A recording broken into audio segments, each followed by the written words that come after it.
এক plate biryani is equal to consent. 370 টাকার বিরিয়ানি খাওয়ালে মেয়ের শরীরের ওপর অধিকার চলে আসে। কমেডিয়ান প্রণীত মোরের স্ট্যান্ড আপ শো এর ভিডিও ক্লিপ ভাইরাল হতেই ক্ষোভে ফেটে পড়েন নেটিজেনরা। ঘটনাটা কমেডিয়ান প্রণীত মোরের স্ট্যান্ড আপ শো এর। অডিয়েন্সের মধ্যে থাকা হিমাংশু জাঙ্গোরা নামের এক যুবকের কথায় 370 টাকা খরচ করেছি, উসুল তো করবই। এমনকি মেয়েটির অমত থাকা সত্ত্বেও পার্কের অন্ধকারে জবরদস্তের গল্প শোনায় যুবক। সবচেয়ে শকিং পার্ট কি জানেন? এই যৌন হেনস্থার গল্প শুনে কমেডিয়ান প্রণীত মোরের প্রতিবাদ তো দূরের কথা, হেসে লুটোপুটি খায় এবং ছেলেটিকে 5,000 টাকার ক্যাশ প্রাইজও দেওয়া হয়। এই পুরো ক্লিপটা এডিট করে যখন প্রণীত মোরের 2 মিলিয়ন সাবস্ক্রাইবার্সের মাইলস্টোন ছোঁয়ার চেষ্টা, ঠিক তখনই দেশ জুড়ে নারী সম্মান নিয়ে প্রশ্ন তুলে তীব্র ক্ষোভ ও সমালোচনা ছড়িয়ে পড়ে।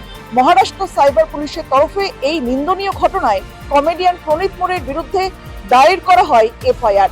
আর অন্যদিকে হিমাংশু জাঙ্গোরাকে তার কোম্পানির চাকরি থেকে বরখাস্ত করেছে। কমেডি এবং ক্রাউড ওয়ার্কের নামে নারীদের অবমাননা ও যৌন হেনস্থাকে কি এভাবে গ্লোরিফাই করা উচিত? আপনাদের কি মনে হয় জানান কমেন্ট বক্সে এবং দেখতে থাকুন রাজ ট্রেন্ডস।